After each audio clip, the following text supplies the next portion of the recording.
Okay, this is my Euramobil 820 HS up for sale. Should be listed on Quirky Campus, Auto Trader and Campus for Sale. I'm just showing you a few images of her here before we get into a full-blown video walk round, which is about to happen in a few seconds. I hope you enjoy the video. Okay, so you can see the door. It's raining actually at the moment. It's electric, so when you open the door you get a clonk. Strongest built door Germany make apparently, you can see from the hinges. Very strong.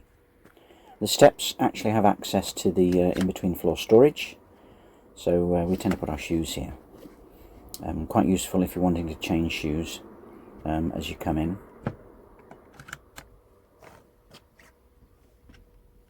Okay, we're up into the dinette area as you can see. I've got my laptop set up there. Shut the door. Now all of this sort of electrics and electrical control and electronics come up into this area. That's actually the smart gauge, which is for telling me how charged the batteries are. That's the solar controller. Just checking what sort of current's coming in on this rainy day. So the dinette seats 4 people. It's the bed above, which is a queen size bed with proper mattresses. It even has a heated radiator that runs along the back there to keep you warm if it's cold. Kitchen side, use it for storage of it's hollow, so we've got slow cookers and kettles and all sorts of things in there. Steps built in, far more comfortable to use these steps to get up and out of bed. And on top of the steps are actually storage areas, you'll see in a moment. So they're hollowed out and you can use them for storage for items.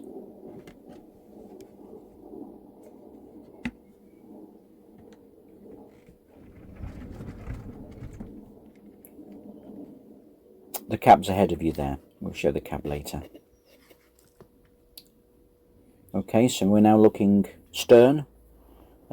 Kitchen is to the left, as you can see. 4-burner hob, plus a grill. Standard size sort of grill pan. And below, there's a full oven. All clean, all great to use. Next to that, a sink, although we're looking at cupboards now, so there's plenty of storage for pots, pans, dishes, everything. There, you can see the 3 gas taps there for the kitchen equipment if you want to isolate them. Fridge freezer, this is an option. It's a larger Dometic fridge freezer with a separate freezer there and quite a large fridge below. It's actually been cleaned and switched off at the moment. I think I turn it on in a minute and you'll see a light come on, just so I can show you there you go. It is lit, the fridge.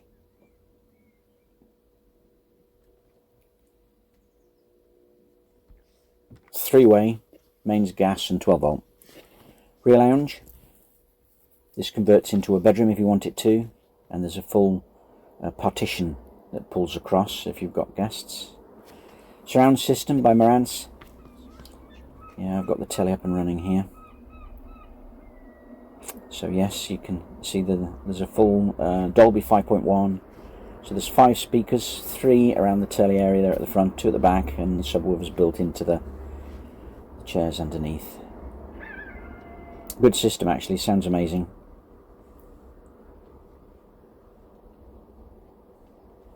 All the windows have blinds, fly blinds. Quite a lot have curtains too. Telly's away, it's in this top cupboard now actually. It's tucked there to the left underneath. There's a special cushioned area for it to slot into. Shelving and lit, and the bottom one has more storage and also a mains dryer that vents straight through the side of the van. Very useful if you're parked up somewhere. There's actually a twin tub that will come with this van too, that's stored underneath one of the rear seats. You'll see that from outside later. Bathroom, Thetford cassette toilet, sink, and obviously a full-size shower. Proper floor in this one. great shower, and obviously I've put in some stainless coat hooks in case you come back with wet coats. You can hang them up in the shower and let them dry. Cupboards, a useful size. Toilet paper, toiletries, there's plenty of room in there. It's heated as well. You can see the vents at the back where the heat comes through. The toilet actually has a SOG, which is ventilation. It's fitted outside. I'll show that later too. Now I have every single MOT from new, so you can check all the mileage, all the user manuals, plus all the receipts. Everything that's ever been spent on the van is here, and the complete service history too. Lots of service history.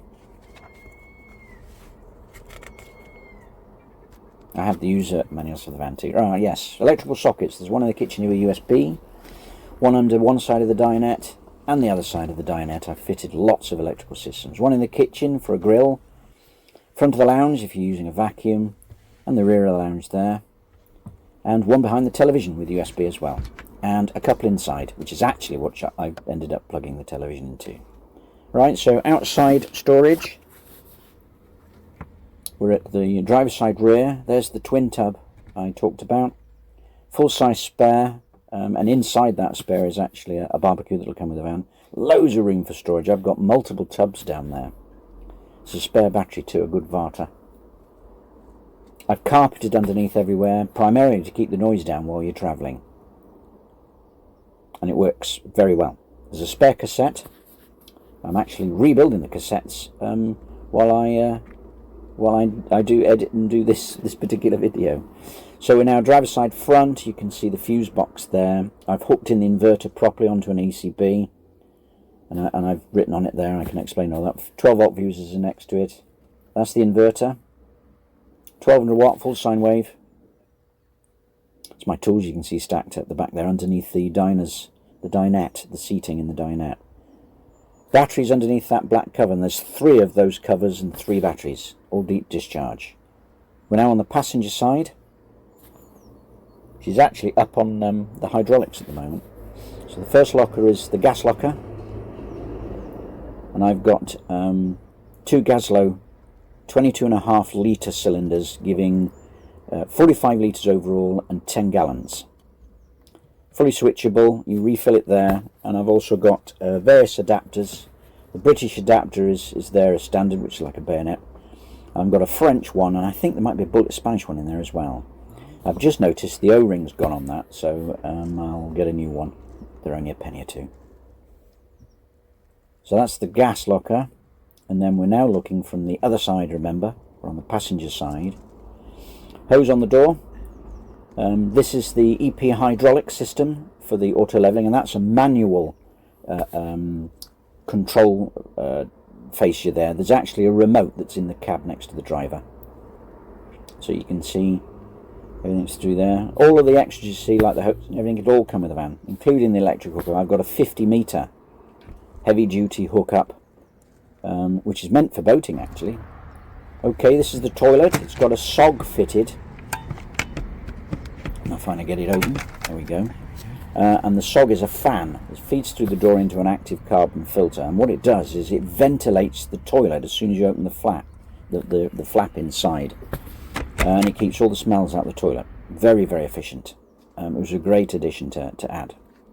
Now we're down at the rear on the passenger side, and you're seeing we looked through from the other side, the twin tubs there in the distance. That's the subwoofer actually that was built into the base there, but you can see the twin tub on the other door.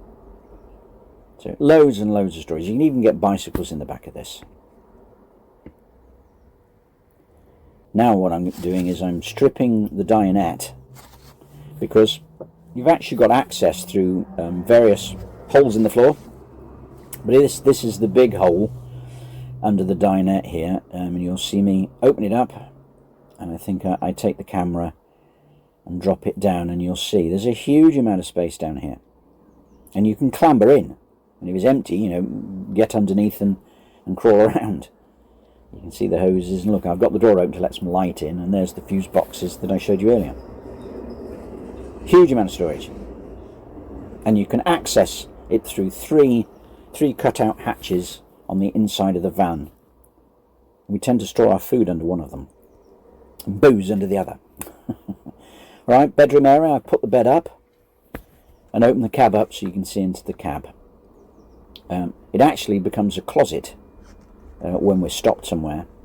And we pull all the curtains round, and you can hang all your coats and everything up in here. Yes, I've got decent manual heavy-duty locks on both doors, because people can put a screwdriver in the central locking and have a go at trying to open the van. It happened on the last van we had. So this is an X250 van. Little cubbyhole in between the seats, which is actually the step to get in. You can keep stuff in there. We've got sunglasses, and I think there's a little GPS thing that we use when we're out walking. So you've got, lots of cubbyholes. So there's 2 glove boxes, as you can see, and there's a third one above that's refrigerated via the air conditioning and holds a standard sort of water or Coke bottle. Another cubbyhole there, little one. I've got an upgraded alternator on this. It puts out high current at tick over, so you can charge your batteries in the winter at tick over. It'll put about somewhere between 60 and 90 amp at tick over. Full infotainment, hooks up to your phone.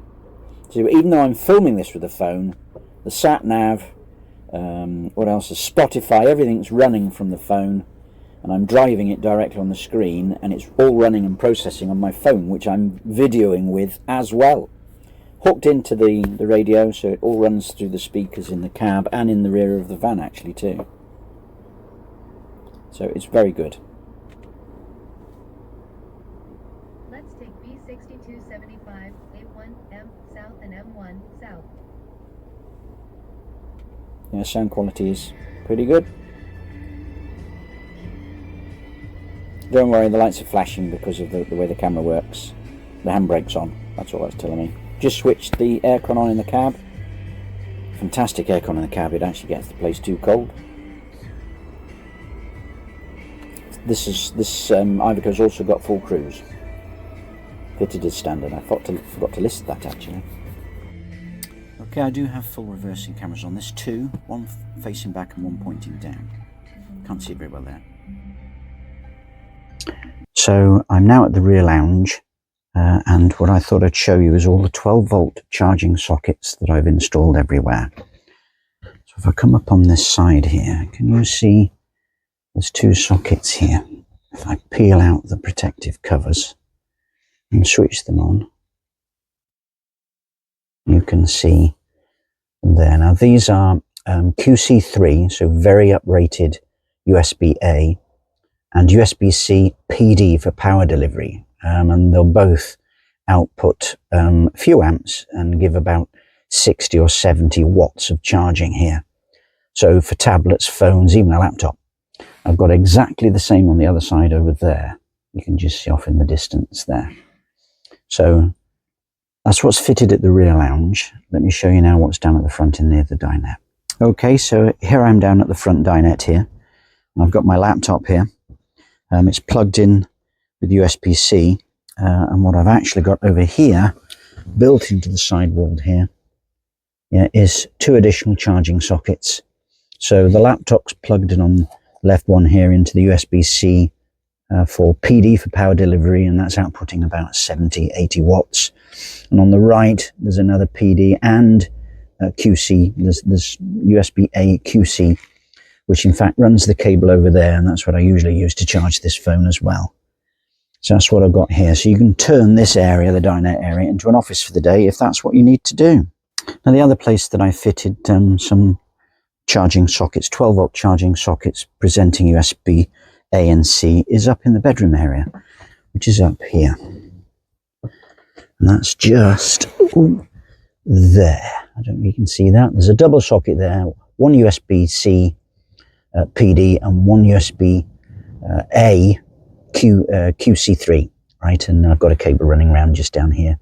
And I tend to charge my phone up in this area, but you could charge 2 phones easily from that socket. Okay, many thanks for watching. I hope you've learned something about my van, and it's up for sale right now.